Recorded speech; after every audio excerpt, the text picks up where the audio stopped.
us on over to our second segment of this conversation, which is your journey.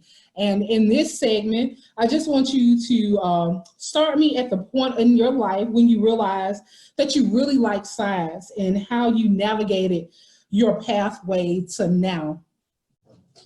Okay. So I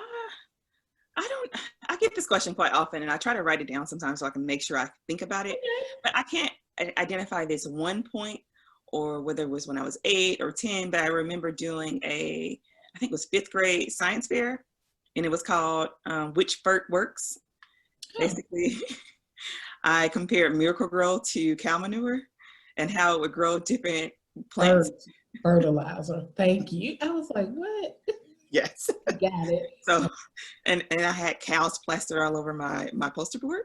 So, and I tested that. And so I think it was maybe a 6-week project, and I just tested to see which one grew faster and which one grew longer, higher. Okay. Simple parameters to look at as a 5th grader. And so I think I realized it then that I cared if I won, if I lost. I think I came in like maybe first place because then I went to regionals. And this girl also had one beside me, I think at regionals, was like, is OJ the juice? This is how old I am. How young you are. We all had catchy themes, right? But I really wanted to understand it more.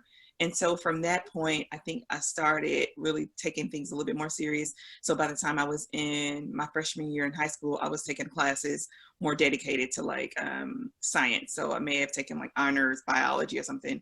And just being more, now I'm not gonna say into it because I felt like I was into everything at the time. I think I wanted to be an astronaut. I wanted to be a policewoman. Girl, Mae Jemison had us all going to space. Girl. Just say. And I probably would have done that if I would have known that I had to go to space.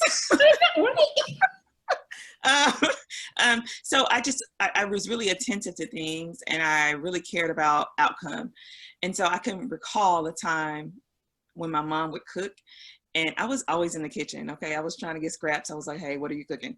Okay. But I would always pay attention to how she cooked and how she was putting things together. And if she was missing something, what that meant about the recipe and what that meant about whether the bread would rise right. Right. And so this is going to sound completely middle of the hush science that I had in me.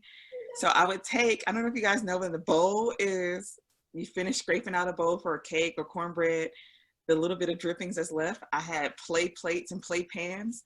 And so I would take the drippings and make my own, like in these mini pans, and set it out on the windowsill and see if it would make bread and cake at the same time.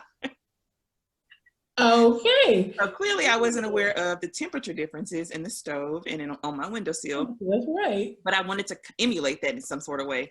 And I knew that was like some of my first identifiers of science, of experimental kind of approach, right? And that's kind of like, I think, where I started. I was always in the kitchen just watching my mom cook. She had 7 kids, so always watching her cook. And from there, I think that kind of made me think more about what things could change and what things could stay the same with experiments. And I think that kind of started me on that track. I don't think she cared about the science part. I think she really cared about the food, and I did too. But it was just things like that really caught my attention very early. So from there, I think that really helped me kind of focus on science in high school, and from there kind of focus on maybe doing some programs during the summers, doing a lot of those, camp this, camp that, to kind of keep me interested over the summers too. So, I work with STEM Girl Power STEM camps sometimes in the summer.